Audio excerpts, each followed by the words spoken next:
సుమారు అంటే రాష్ట్ర వ్యాప్తంగా కావచ్చు, దేశవ్యాప్తంగా కావచ్చు ఆహ్, ఎంత నష్టపోతున్నారు అనేది మీ అవగాహన ప్రకారం తెలుసుకోవచ్చు. చెప్పినాను కదా ఆల్రెడీ ఒక 5,00,00,000 రాష్ట్ర హ్మ్. వ్యాప్తంగా నష్టపోతున్నారు. దేశవ్యాప్తంగా 100,00,00,000 పైన నష్టపోతున్నారన్నమాట. రోజుకి నష్టపోతుంది. హ్మ్. సో, అట్లనే మ్యాట్రిమోనీ ఫ్రాడ్స్ అన్నట్టు. హ్మ్. ముఖ్యంగా ఈ మ్యాట్రిమోనీ ఫ్రాడ్స్ అంటే ఇంతకుముందు ఓల్డ్ కాలంలో అయితే దగ్గర బంధువులను ఆ ఏరియా వాళ్ళని పెళ్లి చేసుకుంటున్నారు. హ్మ్. ఇప్పుడేముంది ఇంటర్నెట్ తర్వాత మ్యాట్రిమోనీ వెబ్‌సైట్స్ అన్నీ వచ్చినాయి. సో, ఈవెన్ డేటింగ్ వెబ్‌సైట్స్ కూడా వచ్చినాయి. ఎనీహౌ ఈ మ్యాట్రిమోనీ వెబ్‌సైట్‌లలో మీరు డాటా ఎంటర్ చేసేటప్పుడు, ముఖ్యంగా మీరు డాటా ఎంటర్ చేసేటప్పుడు మిమ్మల్ని ఏమి క్వెషన్‌లు అడగలేదనుకోండి. హ్మ్. క్రిమినల్స్‌ని కూడా ఒక క్వెషన్‌లు అడగరన్నమాట. సింపుల్ హ్మ్. లాజిక్. హుహుహు. సో, క్రిమినల్ ఫేక్ డీటెయిల్స్ ఇచ్చి మీతో అట్లా ఒక లేడీ ఒక 50 మందిని పెళ్లి చేసుకుంది. ఇంక్లూడింగ్ పోలీస్ అన్నట్టు. అబ్బా! ఆ! అట్లనే ఒక జంటు ఒక 30 మందిని పెళ్లి చేసుకున్నాడన్నట్టు. హ్మ్. మొత్తం సాఫ్ట్‌వేర్ ఇంజినీర్‌లే వాళ్ళందరూ. వాడు తన్మయ్ గోస్వామి అని. సో, ఇట్లా like many people are marrying cheating themselves అంటే ఖచ్చితంగా మనం చెప్పలేమనుకో. హ్మ్. ఇట్లా మీలాంటి వాళ్ళతో ఇట్లా ఈ సెషన్స్ ఇచ్చేటప్పుడు నేను మాట్లాడినప్పుడు ఆహ్, కొంతమందికి నేను సజెషన్ చేసినాను. హ్మ్. ఇక్కడ ప్రాబ్లమ్ ఉంది కదా! ఏదైనా సొల్యూషన్ అంటే వాళ్ళు ఒక చిన్న అప్లికేషన్ డిజైన్ చేసినారు. చాలా మంచిగుంది. హ్మ్. ఆఫ్‌కోర్స్ నేను గైడెన్స్ చేసినాను. హ్మ్. ట్రస్టెడ్ మ్యాట్రిమోనీ డాట్ ఇన్ అని.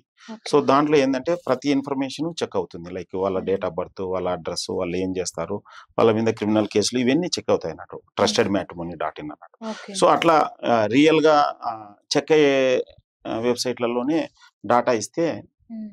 రేపొద్దున చీట్ కావడానికి అవకాశం ఉన్నది. Very simple. మీరు ఎయిర్‌పోర్ట్‌కి పోతుంటారు. మిమ్మల్ని చెక్ చేస్తారు కదా! హ్మ్. క్రిమినల్స్‌ని కూడా చెక్ చేస్తారు కదా! అదే బస్ స్టాండ్‌లో అయితే చెక్ చేయరు కదా! సో, అవును. క్రిమినల్స్ రావచ్చు. అట్లా ఏ వెబ్‌సైట్‌లలో అయితే చెక్ చేస్తారో ఆ వెబ్‌సైట్‌లలో రిజిస్టర్ చేసుకోండి. అదర్‌వైస్ చాలా అంటే మునిగిపోవడానికి అవకాశం ఉంటుంది. మీరు చెప్పిన దాని ప్రకారం చూసుకుంటే చైన్ స్నాచింగ్ చేసేవాడు బైక్ దొంగతనం చేయలేడు. అలాగే బైక్ దొంగతనం చేసేవాడు ఇళ్లల్లో దొంగ కాలేడు. ఇలాగే చాలామంది అంటే ఈ సైబర్ నేరాలనేవి రకరకాలుగా చూస్తూనే ఉన్నాము. డబ్బుల కోసమే కాకుండా అమ్మాయిల్ని కూడా ట్రాప్ చేసేది కూడా మనం చూస్తున్నాము. యెస్. ఒక అమ్మాయి ఏకంగా ముంబైకెళ్ళింది. హ్మ్. ఇన్‌స్టాగ్రామ్ ఫ్రెండ్ పిలిస్తే. తెలంగాణ పోలీసులు లాస్ట్ మినిట్‌లో అమ్మాయిని వెతికి తీసుకొనొచ్చినారన్నట్టు. హ్మ్. సో, ఇవి చాలా జరుగుతున్నాయన్నట్టు. అట్లనే ఒక అమ్మాయి ఢిల్లీకెళ్ళి 16,00,000 ఇచ్చిందన్నట్టు కిడ్నీ అమ్మాలని. సో, హ్మ్. మన చదువుల్లో అసలు కిడ్నీ 18 ఇయర్స్ ఉండాలా. అదే అమ్మనీకి లేదు మన చట్ట ప్రకారం.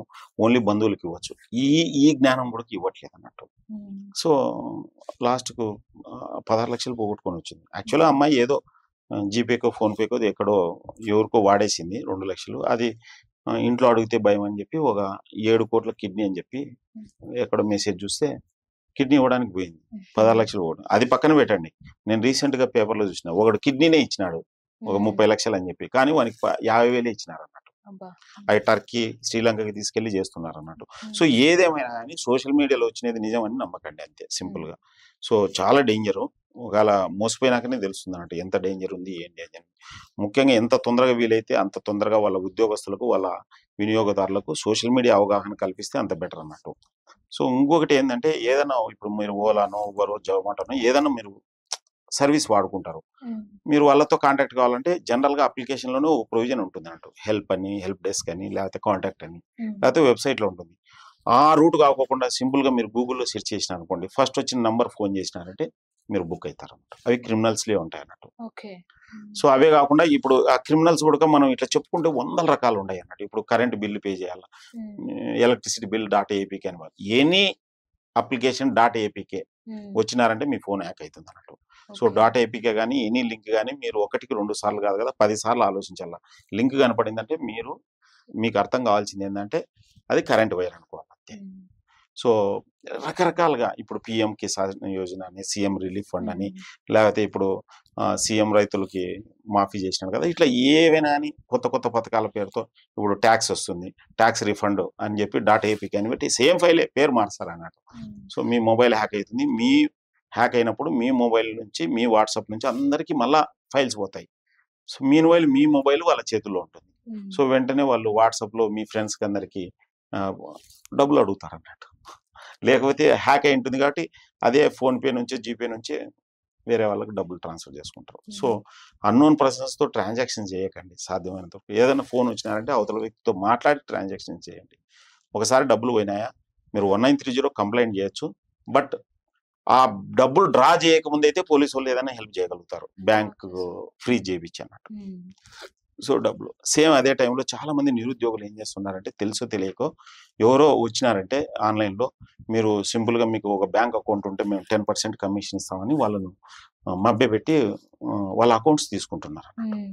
సో, దానివల్ల ఏమైతుందంటే 10%, 20% కమిషన్ ఇస్తే ఇస్తారు లేకపోతే లేదు. ఆ అకౌంట్ బేస్ చేసుకొని లక్షలాది రూపాయలు ఇప్పుడు ఒక సైబర్ క్రిమినల్ ఎవరినన్నా చీట్ చేయాలంటే మళ్ళా బ్యాంక్ అకౌంట్ వాడాలి గదా! అవును. సేమ్ సిమ్ నంబర్ వాడాలి గదా! ఏదో ఒకటి వాడాలి గదా! హ్మ్. సో, సిమ్ము ఎవరిదో ఒక నిరుద్యోగి తీసుకుంటున్నారు. బ్యాంక్ అకౌంట్ నిరుద్యోగి తీసుకుంటున్నారు. హుహు. సో, రేపొద్దున కేస్ ఎవరి మీదేస్తారు? వాడి మీద నిరుద్యోగి ఏస్తారు. మీదనే ఆ! పడుతుందన్నమాట. అట్లా చాలా మంది ఫేస్ చేస్తున్న ప్రాబ్లమ్స్. భయపడుతున్నారు. పోలీసులు నోటీసులు పంపిస్తున్నారు. ఎందుకంటే ఈయన అకౌంట్ గదా! అవును. ట్రాన్సాక్షన్ జరిగింది. హ్మ్. అక్కడి నుంచి ఇంగ వాళ్ళు బిట్‌కాయిన్‌లకో, ఇంటర్నేషనల్ ట్రాన్సాక్షన్సో లేకపోతే ఏదైనా పర్చేజెస్ చేస్తున్నారు. సో, సైబర్ క్రిమినల్స్ వాళ్ళ అకౌంట్ ఇవ్వరు. హ్మ్. ఎవరిదో బినామీల అకౌంట్ ఇస్తారు. ఆ బినామీలకి సైబర్ క్రిమినల్స్ కూడా పెద్దగా సంబంధాలుండవు. సంబంధాలుండవు. ఎవరో మధ్యలో ఇంగోడొచ్చి తీసుకుపోతారు. హ్మ్. ఫైనల్‌గా పోలీసులు పట్టుకుంటే ఈ అమాయకుడు బుక్ అయితాడన్నట్టు. సో, ముఖ్యంగా తల్లిదండ్రులకు, విద్యార్థులకు చెప్పేసేదేంటంటే, మీ పిల్లలు నిజంగానే మొబైల్‌తో ఏం చేస్తున్నారో ఒకసారి గమనించండి. లేకపోతే చాలా చాలా ఇబ్బంది పడతారన్నట్టు. చట్టము ఖచ్చితంగా తన పనిని తాను చేసుకుంటూ పోతుంటుంది.